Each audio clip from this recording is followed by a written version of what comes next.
ICC champions trophy 2025లో తన మ్యాచ్లన్నింటినీ ఒకే వేదికలో ఆడడం వల్ల టీమిండియాకు లబ్ధి చేకూరిందా? చాలా జట్లకు చెందిన ఆటగాళ్ల ఆరోపణ ఇది. లబ్ధి పొందుతుందా లేదా అన్నది అటుంచితే, భారత్ దుబాయ్లో ఆడడం వల్ల తమకు నష్టం కలిగిందని అంటున్నాడు దక్షిణాఫ్రికా ఆటగాడు డేవిడ్ మిల్లర్. న్యూజిలాండ్తో సెమీస్లో ఓడిన తర్వాత ఛాంపియన్స్ ట్రోఫీ షెడ్యూల్పై అసహనం వ్యక్తం చేశాడు. దక్షిణాఫ్రికా కరాచీలో తన చివరి లీగ్ మ్యాచ్ ఆడిన తర్వాతి రోజు ఉదయం దుబాయ్కు చేరుకోవాల్సి వచ్చింది.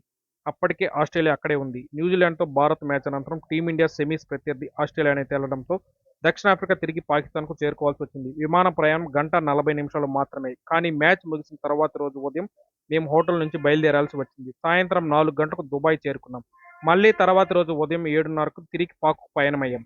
ప్రయాణం కొద్ది సమయం మాత్రమే. కానీ మ్యాచ్ ఆడిన తర్వాత కోలుకునేందుకు మాకు తగినంత సమయం లభించలేదు అని మిల్లర్ అన్నాడు.